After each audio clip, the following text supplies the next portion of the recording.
Good morning. We have a lot to cover, okay? So let's get started. Today we're going to continue talking about marketing research, and we're going to be focusing on a trend called neuromarketing. Now first, I'm going to talk a little bit about why it developed. Then I'll explain how neuromarketing works, and we'll look at a couple of examples of how it's been used so far to illustrate it. And then finally, I'll cover some future possibilities and concerns some people might have about how this new type of research works. Okay? Let's get started. Okay, first, why it developed. Now, advertisers have understood for a long time that buying decisions are not always rational, that emotional factors, irrational reasons, can be much stronger than the logical reasons, like price, quality, performance, taste. You get the picture? Now, the main motivations for many purchases are unconscious. They're under the surface, so people don't realize them. So this means that focus groups and surveys can be useful, but their effectiveness is limited. And that's because most people are not fully conscious of how they differentiate between products. So in other words, people don't always know the reasons they choose to buy one product over another. So here's how neuromarketing comes in. Researchers wanted to find other ways, other methods, besides surveys and focus groups, to do marketing research. So they wanted to find a more scientific method to understand the target market. In fact, they'd like to understand the target market better than it understands itself. Now that's why neuromarketing developed. So now let's move on to how neuromarketing works. Neuromarketing researchers use machines designed for medical purposes, specifically magnetic resonance imaging, otherwise known as MRI.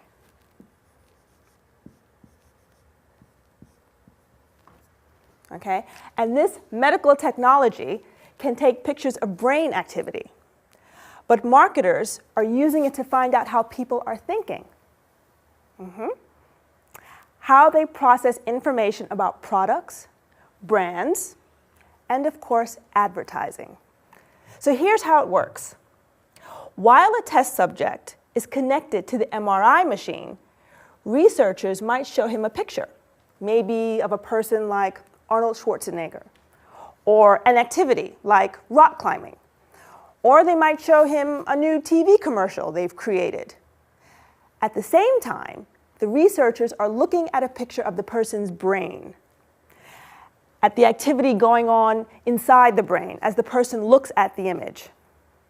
They look at which parts of the brain are being used and the patterns of activity between areas of the brain. Okay? You see, where in the brain something is processed suggests to the marketers how people are processing it, okay, or thinking about it.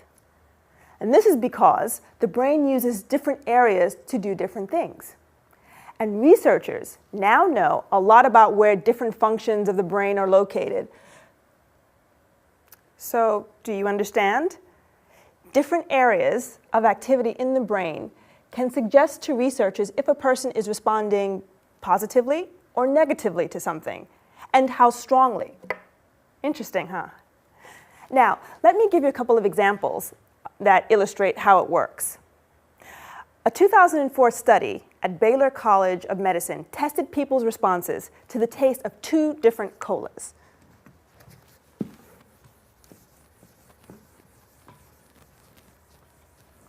All right, so you had Coca-Cola,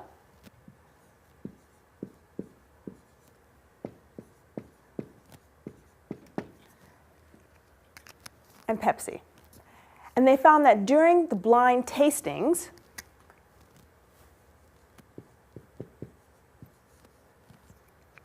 where volunteers didn't know which brand they were drinking, the results were split. Roughly 50% chose Coke, and 50% chose Pepsi as the better tasting. And they also found that people were using the part of the brain connected to the feeling of reward. Okay? This meant that their brains were focusing on the taste and how much they liked it. However, when the brand names were given, when people knew which cola they were tasting, the results changed. Now, three-quarters of the people chose Coke over Pepsi.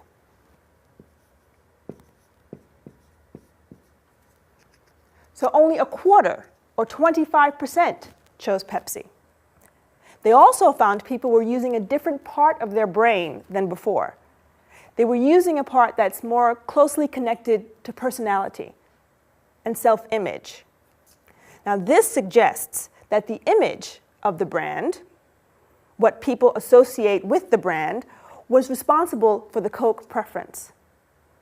So, participants in the study preferred Coke's image, not necessarily its taste.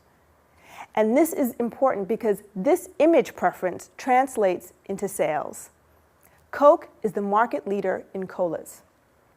Now let me give you another quick example to show what else brain imaging technology can show researchers. Yes, here it is. Ulm University in Germany, in a study funded by Daimler Chrysler, used this technology, this MRI technology, to see how men reacted to pictures of cars. And guess what?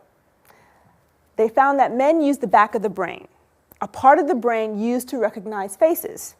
Now, we don't know for sure exactly how this connects to buying behavior, but one possibility is that men process the design of a car like it was a human face.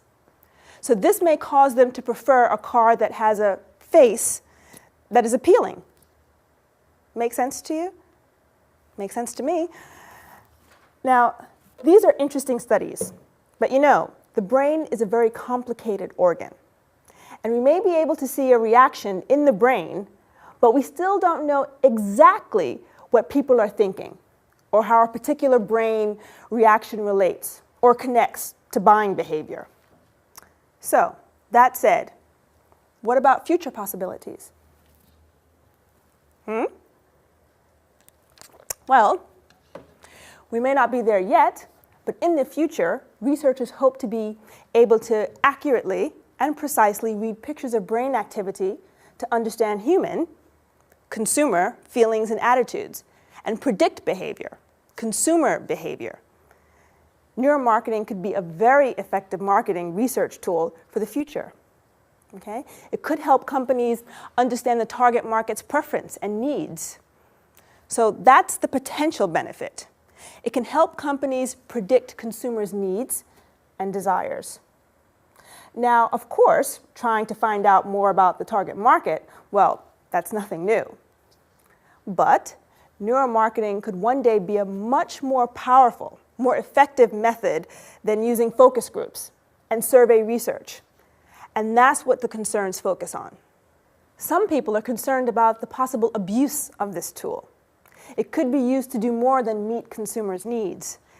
Now, it may be okay to use brain scans to design television ads for a cola, but what about a political ad, say, for a presidential candidate? Can we trust that the information learned from this marketing research will not be used to unconsciously influence our behavior in ways we don't even notice or really understand? Good question. Something to think about.